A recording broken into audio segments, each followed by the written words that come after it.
রাহুল,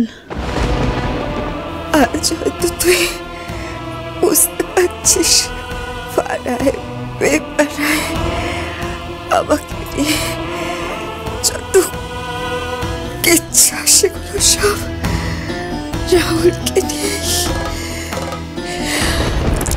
এটা কি করে হতে পারে রে রিমা? আবার ইউনিভার্সিটিতে পড়ার সময় এক বন্ধুর পার্টিতে রাহুলের সাথে প্রথম আলাপ হয়, তারপর রাহুলের সাথে মেলামেশা, তারপর সেখান থেকে প্রেম। বিশ্বাস কর, জীবনে প্রথম একটা মানুষকে ভালোবেসেছি, আর কোনো মানুষকে এত ভালোবাসিনি। আমি সবটুকু দিয়ে ওকে ভালোবেসেছিলাম। আর রাহুল আমায় কথা দিয়েছিল করে, ও নিজের পায়ে দাঁড়িয়ে গেলে আমাকে বিয়ে করবে। আমিও সেদিন ওর ভালো ভালো কথা বিশ্বাস করে নিয়েছিলাম। ওর সিঁদুর পরিয়ে দেওয়ায় আমিও আমাদের সম্পর্কটাকে সত্যি ভেবে নিয়েছিলাম। কারোর কথা শুনিনি। বিয়ের আগে জীবনের সব থেকে বড় ভুলটা করে ফেলি, যেদিন রিমঝিম আমার পেটে এসেছে। আমি রাহুলের কাছে ছুটে গেছিলাম করি, কিন্তু রাহুল আমাকে অস্বীকার করে। আমাকে ভয় দেখিয়েছিল জানিস। বলেছিলাম বাচ্চাটাকে নষ্ট করে দিতে। আমি তখন বাধ্য হয়ে নষ্ট করে দিতে গেছিলাম, কিন্তু তখন অনেক দেরি হয়ে গেছিল। কিন্তু রিমা, কলেজ পাশ করার পরেই তো তোর প্রতিমদার সাথে বিয়ে হয়ে গিয়েছিল। তার আগেই ঘটনাগুলো ঘটে গিয়েছিল। সেই জন্যই তো তাড়াতাড়ি মা তখন সম্বন্ধ দেখা শুরু করে, আর তখন জোর করে প্রতিমার সাথে বিয়েটা দিয়ে দেয়। বিশ্বাস কর করে আমি বিয়েটা করতে চাইনি। আমি প্রতিমাকে ঠকাতে চাইনি, কিন্তু মা এমন করে ব্ল্যাকমেল করেছে। আমি বাধ্য হয়েছিলাম বিয়েটা করতে। আমার কাছে কোনো উপায় ছিল না, কিন্তু বিয়ের পরে আমি প্রতিমার কাছ থেকে সবটা লুকিয়ে রাখতে চাইনি। তাই আমি ওকে সবটা বলে দিয়েছিলাম। প্রতিমা সবটা জানার পর আমাকে বাড়ি থেকে তাড়িয়ে দেয়। সেই থেকে আমি মায়ের কাছে কালীবাজারের বাড়িতেই থাকছি, কিন্তু মাও শেষ পরিণতিটা মেনে নিতে পারেনি। আমাকে আর রিমঝিমকে একা ফেলে দিয়ে মাও চলে গেল। এত কিছু হয়ে গেল রিমা, তুই আমাকে একবারও বললি না, কিচ্ছু জানালি না। আমি তো সব সময় ছোট থেকে সুখে দুঃখে আনন্দে কষ্টে সব সময় তোর পাশে থেকেছি। বল, তুই এত বড় ঘটনাটা আমায় কিচ্ছু জানালি না। তুই যখন জানতে পারলি আমার সিংহরায় বাড়িতে বিয়ে হয়েছে, তখনও কিছু বললি না? কি করে জানাতাম করি? কোন মুখে বলতাম যে রিমঝিম আমার আর রাহুল সেনগুপ্ত পেয়ে? যে সত্যিটা আমি বছর চেপে রেখেছি, কি করে সেই সত্যিটা এত সহজে সবার সামনে আনতাম? আমি জানতে পারি তোদের শিবগড়ায় বাড়িতে বিয়ে হয়েছে, আমার এই সত্যিটা জানিয়ে আর তোদের সুখ কেড়ে নিতে চাইনি। আমি ভেবেছিলাম রিমঝিমকে আমি একান্ত চাইব, কিন্তু ভগবান আজ আমাকেই তার কাছে ডেকে নিচ্ছে। আমি আর চেষ্টা করে পারলাম না খুবই সত্যিটা চেপে রাখতে, ভেবে পাচ্ছিলাম না আমার আমার আমার আমার মেয়েটার কি হবে। বিশ্বাস কর করি, আজ যদি আমার আমার এরকম অবস্থা না হতো, আমি আজ ওই সত্যিটা কারোর সামনে আনতাম না, তোকে কোনোদিনও জানতে দিতাম না।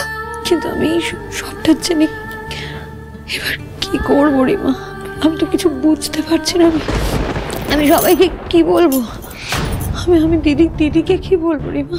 আমি জানি খুবই আমি তুতির অপরাধী, কিন্তু বিশ্বাস কর আমি কোনোদিনও চাইনি আমার ছোট্ট তুতির জীবনটা তছনছ হয়ে যাক, ওর সংসারটা ভেঙে যাক। তাই জন্যই দুর্গা পুজোর দিন আমি প্রথম যখন তোদের বাড়িতে রাহুলকে দেখি, আমি তবুও কাউকে সত্যিটা জানাইনি। করি রিমঝিম বরং তোর কাছেই থাক, তুই বরং পরে ওকে পাঠিয়ে দিস। হ্যাঁ, কিন্তু আজ রিমঝিমের মুখটা দেখে আমি বাধ্য হয়েছি জানাতে। আমি চাইছিলাম অন্তত কেউ একটু রিমঝিমের আসল পরিচয়টুকু জানুক। আমি তোর কাছে বেশি বেশি কিছু চাইবো না করি, শুধু চাই আমি মরে যাওয়ার পর আমার মেয়েটাকে একটা অনাথ আশ্রমে দিয়ে দিস করি, নাহলে ও যে ভেসে যাবে ঘরে। অন্তত বাচ্চার উপর ছাদ আর দুবেলা খাবার যেন ওকে জোগাড় করে দিয়ে যেতে পারি। তোদের জীবনে কোনো অশান্তি দিতে চাই না খুশি, শুধু আমার মেয়েটার একটা ক্ষতি করে দিস করি। আমি তোর কাছে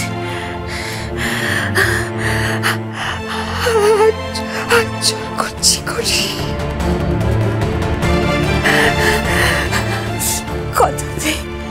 কথাতে তুই আমার মেয়েটার দায়িত্ব দিবি, ওকে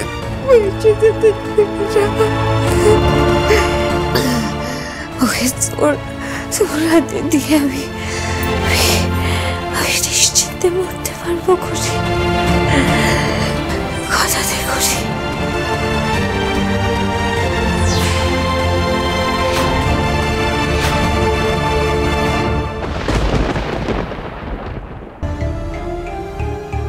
মা, আমি সব গুছিয়ে এনেছি।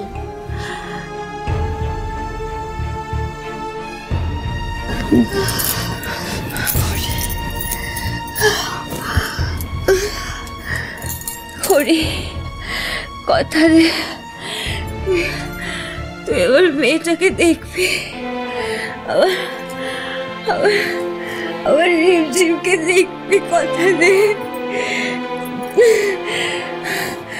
রিমঝিমের বাবার পরিচয় সারা জীবন সবার কাছে অজানাই থাকবে।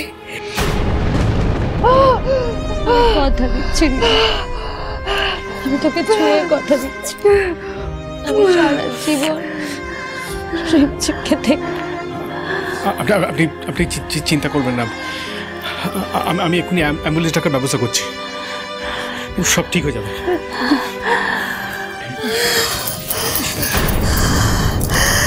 হ্যাঁ, 24/7 অ্যাম্বুলেন্স সার্ভিস। হ্যাঁ, এখানে না এক্ষুনি অ্যাম্বুলেন্স পাঠাতে হবে। হ্যাঁ, অ্যাড্রেসটা হলো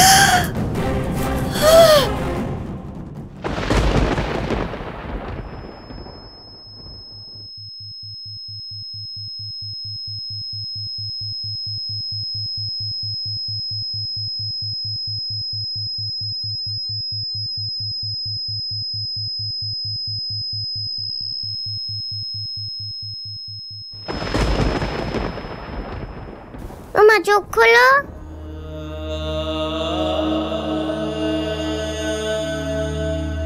খোদে মাসি, মা চোখ খুলছে না কেন?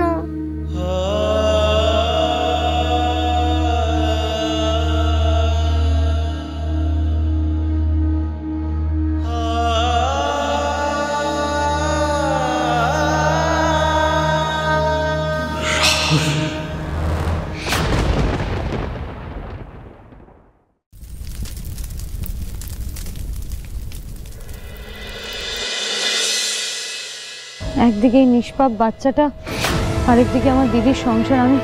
আমি কি করবো ঋদ্ধিমান বাবু? আমি কোন দিকে যাব?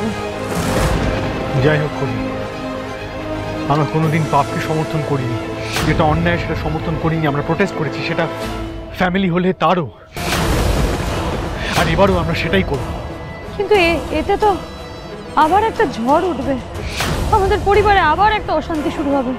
হ্যাঁ, শুরু হোক, কিন্তু তাই বলে আমরা রাহুল যে ভুলটা করেছে ওকে এভাবে ছেড়ে দিতে পারি না। ওই বাচ্চা মেয়েটা রিমঝিম, ওর জীবনটা নষ্ট হতে দিতে পারি না। রিমাকে যেভাবে সাফার করতে হয়েছে সেটা আমরা কিছুতেই এভাবে মেনে নেব না চুপ করে। Rahul has to pay for it. রাহুলকে রিমঝিমের বাবার পরিচয় দিতেই হবে।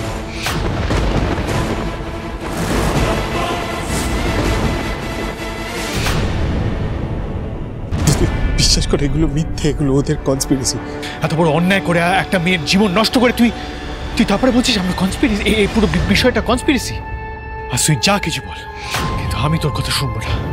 আজ থেকে রাহুল সেনগুপ্তর মেয়ের পরিচয় রিমঝিম এই বাড়িতে থাকবে, এন্ড দ্যাটস ফাইনাল।